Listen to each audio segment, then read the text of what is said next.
자, 오늘은 9장 두 가지에 대해서 논의를 해보겠습니다. 문턱 아래 전도 메커니즘에 대해서 정성적으로만 간단히 설명을 할 거고요. 그 다음에 서브스레스 홀드 스윙이라는 게 있습니다. SS라고 하는데요. 이게 뭐냐면 서브스레스 홀드 영역의 그 곡선의 기울기의 역수를 의미하는 단어인데요. 이건 실제 내용에서 설명을 하면서 한번 알아보도록 하겠습니다.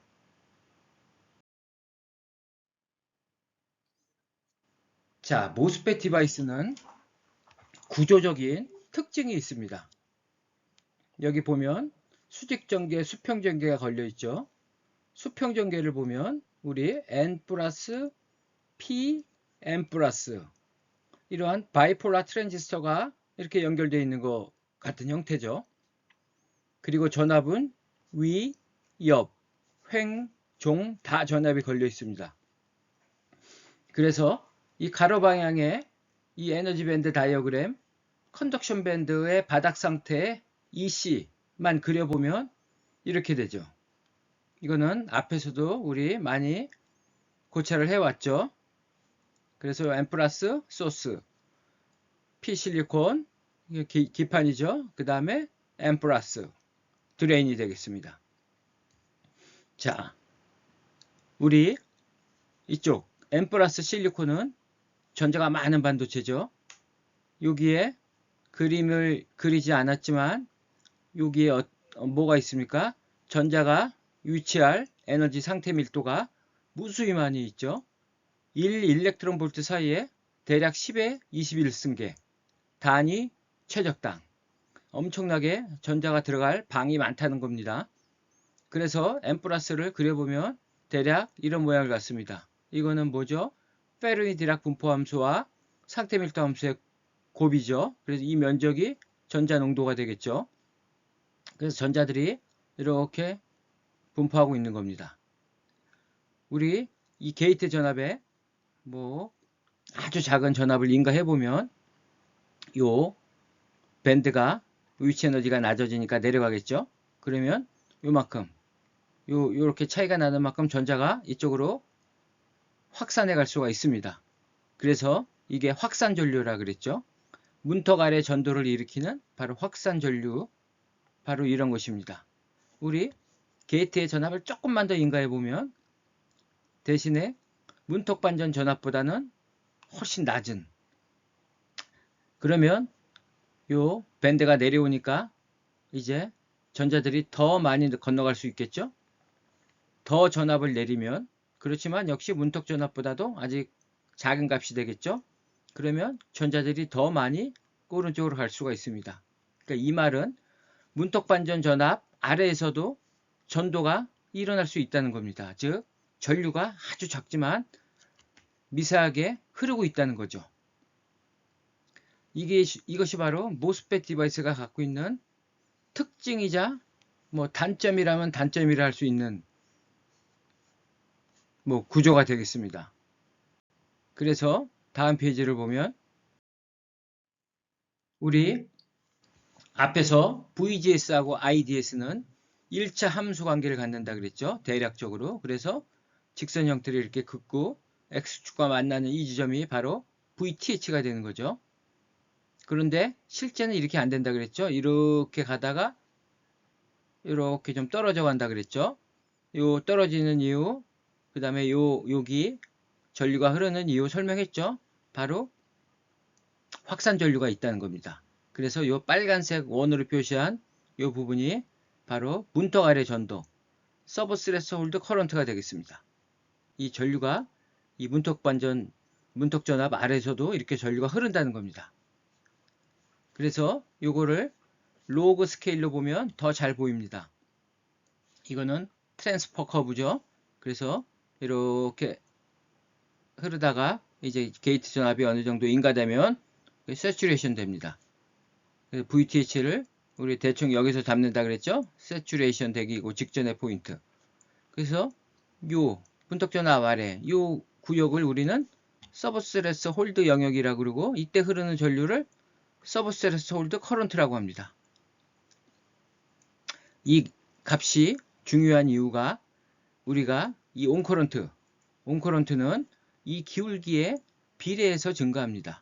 가령 예를 들어서 이게 기울기가 되게 낮다. 그러면 이렇게 가겠죠? 이렇게 가다가 갑자기 온커런트가 이렇게 증가하는 일은 없습니다. 그냥 이 상태로 이렇게 갑니다. 온커런트가 많이 떨어지죠? 그래서 온커런트를 증가시키려면 이 기울기를 가파르게 만드는 게 좋습니다. 가령 예를 들어서 이렇게 쫙 올라가서 뭐 이런 식으로. 그래서 이 구역의 이 기울기가 중요하다는 것입니다.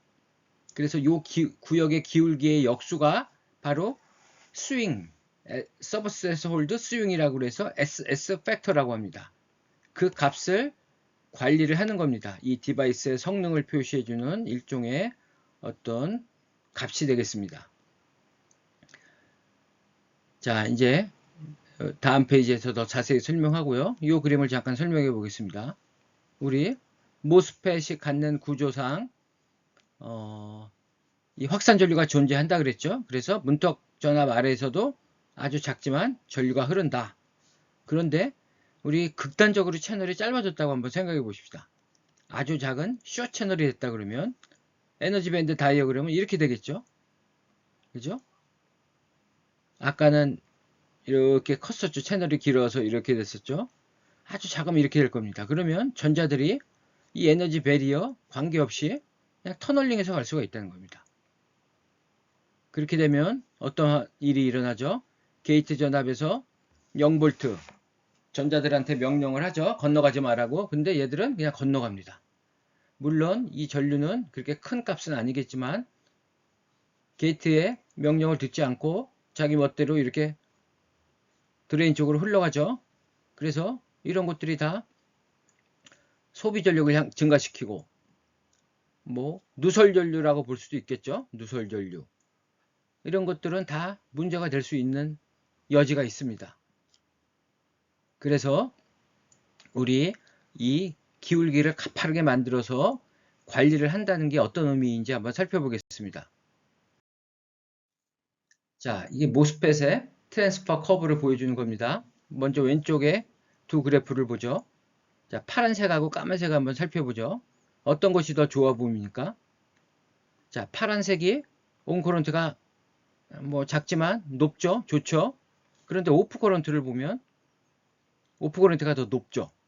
까만색이 오프 커런트가 더 낮습니다. 그래서 이 레이시오를 보면 오히려 까만색이 더 좋을 수 있습니다.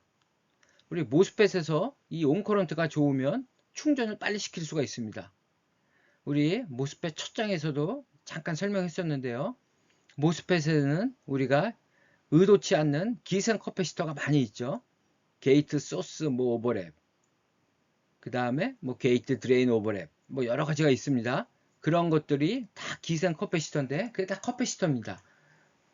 그런 것들을 온커런트가 다 이게 충전을 합니다.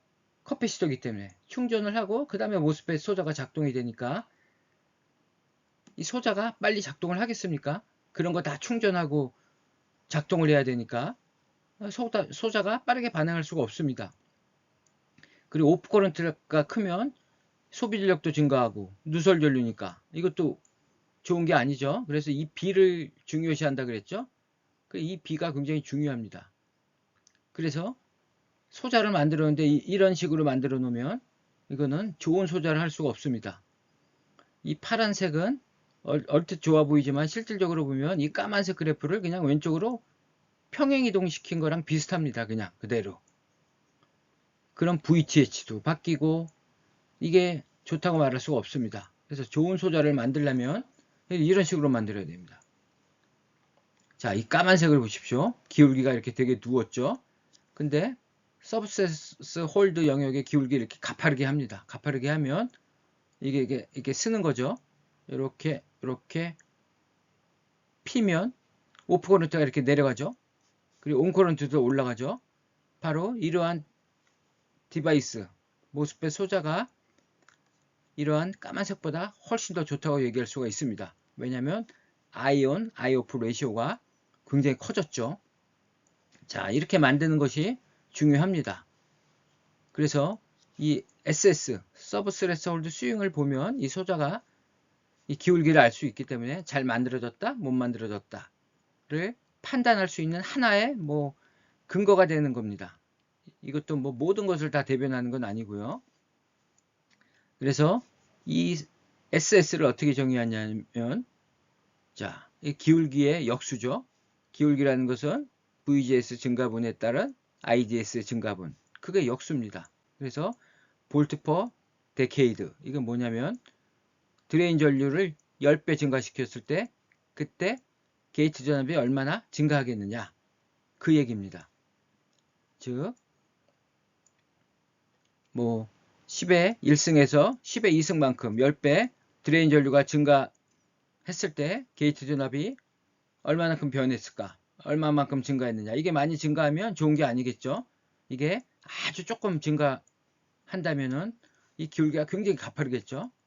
조금만 전압을 올려줘도 전류가 10배가 증가하니까 아주 좋은 소자가 될 수 있습니다. 그래서 이 기울기의 역수를 관리합니다. 그래서 이 SS가 대략 어떤 값을 갖는지 한번 살펴보도록 하겠습니다. 자, 이렇게 쓸 수가 있죠, SS를. 이거를 다시 이렇게 씁니다. d파이S로 미분하고 다시 d파이S를 dVGS로 미분합니다. 같은 거죠. 우리 몇 학년 때 배웁니까? 직렬 연결 커패시터에서 요 커패시터 양단에 걸리는 전압 차, 그 다음에 이 두 번째 커패시터 양단에 걸리는 전압 차, 그리고 이 전체에 걸리는 인가하는 전압 VGS에 대해서 양단에 걸리는 전압차, 커패시터, 그 다음에 Q 이런 거 구하는 공식이 있죠. 여러분들 혹시 이거 잘 이해가 안 되면 이거 그냥 넘어가도 됩니다. 결과만 알면 됩니다. 그래, 그래도 잠깐 한번 살펴보겠습니다. 여기 총 전하를 Q라 그러면 직렬 연결에서는 이런 관계가 성립합니다. 자, 옥사이드 양단에 걸리는 요 전위차라는 것은 C옥수분의 Q. 자, 요거 디플리션 영역이죠. 반전 전압을 플러스 전압을 걸었기 때문에 여기 마이너스 차지들이 생기는 거죠. 그래서 이때 실리콘에 형성되는 요 양단에 걸리는 전압 차라는 것은 파이 S라 그랬죠. 특별히 실리콘을 파이라고 표현한다 그랬죠. 그래서 C 디플리션 분의 Q 이렇게 쓸 수가 있습니다. 그 다음에 게이트 분배 규칙에 의해서 게이트 전압은 옥사이드를 밴딩 시키고 그 다음에 실리콘의 표면전을 일으킨다 그랬죠. 실리콘의 밴딩을 일으키고 그래서 이렇게 쓸 수가 있습니다. 그럼 VOX는 요거죠. 넣습니다. 네, 파이 S는 그대로 쓰고 그 다음에 여기서 Q를 요 Q를 대입합니다. Q는 파이 S C 디플리션 이렇게 되죠. 요거를 정리하면 이렇게 되겠죠. 그래 여기서 파이 S에 대해서 풀면 이렇게 됩니다. 요게 분모로 들어가겠죠. 그래서 d파이S, dVGS는 결국 이거 없어지는 거죠. 그래서 이것만 남습니다. 그래서 요 값을 이제 여기다 이렇게 대입합니다. 그러면 이렇게 쓸 수가 있죠. 그 다음에 이 IDS라는 게 어떻게 관계하는지 한번 알아보겠습니다. 이 IDS라는 것은 결국 전자들이 얼마나 많이 오느냐에 따라서 결정되겠죠. 그러면 우리 이거를 만드는 소스는 뭡니까? 반전 전자들이죠. 그 반전 전자들은 파이S의 지수함수에 비례해서 증가한다 그랬죠. 이거 우리 앞에서도 몇 번 얘기했죠.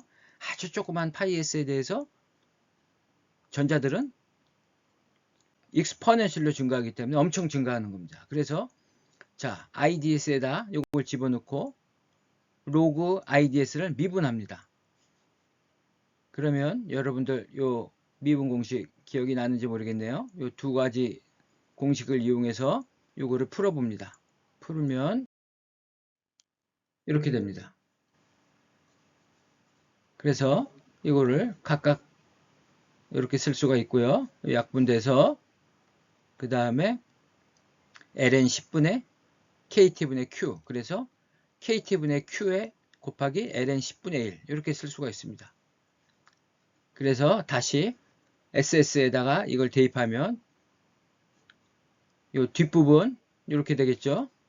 커패시턴스 표시한 부분입니다. 그리고 앞부분 이렇게 쓸 수가 있습니다. 단위는 볼트 퍼 디케이드. 그래서 이 SS를 살펴보면 이 SS는 어떤 일정한 값을 갖는 걸 알 수가 있죠. 어떤 최소값 이상을 갖습니다. 한번 살펴보겠습니다. 자, 우리 이 부분 0이 될 수 있나요? 0이 될 수 없겠죠. 이 부분을 아주 작게 한다는 얘기는 COX를 매우 크게 한다는 얘기죠. 그래서 우리 COX를 크게 한다는 얘기는 뭐죠? 두께를 줄이거나 하이K 머티리얼을 쓰면 됩니다. 그래서 여러분들 뭐 하이K 하는 얘기가 이거하고도 연관이 있습니다. 그리고 옥사이드 두께를 자꾸 줄여나가죠. 이게 이런 거하고 다 관련이 있는 겁니다. 이걸 크게 해서 이 값을 0에 가깝도록 하면 이 값이 작아지죠. 그죠? 그리고 T를 보십시오. T는 300K, 우리 300K에서 작동하죠. 이거를 뭐 0도K에서 작동한다면 이 값이 0이 될 수 있죠. 0도K를 만드는 것도 불가능하지만 0도K에서 작동시킬 수도 없겠죠. 그래서 T는 일반적으로 300K를 갖습니다. 그래서 이 값은 대략 계산해보면 0.06V보다 작을 수가 없다는 겁니다. 0.06V보다 크다. 이 얘기는 뭘 의미하는 거죠? 우리가 드레인 전류를 10배 증가시키는데 게이트 전압은 최소한 0.06V가 필요하다. 이게 그런 의미가 되겠습니다. 이게 그래서 한계값입니다. 그럼 만약에 누군가가 나는 드레인 전류를 10배 증가시키는데 게이트 전압은 단 0.01V만 필요한 디바이스를 멋있게 한번 만들어 보겠다. 도전한다면 그거는 말려야 되겠죠. 불가능합니다. 이것 때문에. 여러분들 그래서 이걸 잘 알고 있어야 됩니다. 근데 실질적으로는 이 값이 나오겠습니까? 그렇죠? 이 값도 커질 거고 그 다음에 온도 300K가 항상 고정된 값이니까 이 값은 0.06V보다 우리 실제 훨씬 크게 나옵니다. 그래서 참고로 OLED TFT 디바이스 같은 경우에 이 SS 값이 약 0.2V 엄청 증가했죠. 이 정도 나오면 거의 베스트 데이터라고 볼 수 있습니다. 뭐 0.2에서 0.3 사이를 왔다 갔다 하는데 대부분 그 안에서 관리를 하게 됩니다. 그래서 여러분들 요거를 꼭 뭐 꼭은 아니지만 여러분들 참고로 이걸 알아주시면 좋겠습니다. 그래서 모스펫 소자는 그 모스펫 소자가 갖고 있는 태생적인 한계를 갖고 있다. 왜? 그러한 구조를 갖고 쓰는 한 이거를 피할 수가 없습니다. 이거를 작게 할 수가 없다는 거죠. 그래서 뭐 음의 커패시턴스를 갖는 물질이 있으면 뭐 가능할 수도 있겠죠. 어쨌든 뭐 여기서 중요한 거는 그런 게 아니고 이 모스펫 소자 구조를 잘 이해를 하고 그 구조가 갖는 한계적인 상황 그리고 이러한 SS 팩터 이런 것들을 여러분들이 이번 시간에 잘 그 개념을 이해하고 요 마지막씩 요 정도는 기억을 하고 있으면 좋겠습니다. 자, 그러면 이것으로 강의를 마치도록 하겠습니다.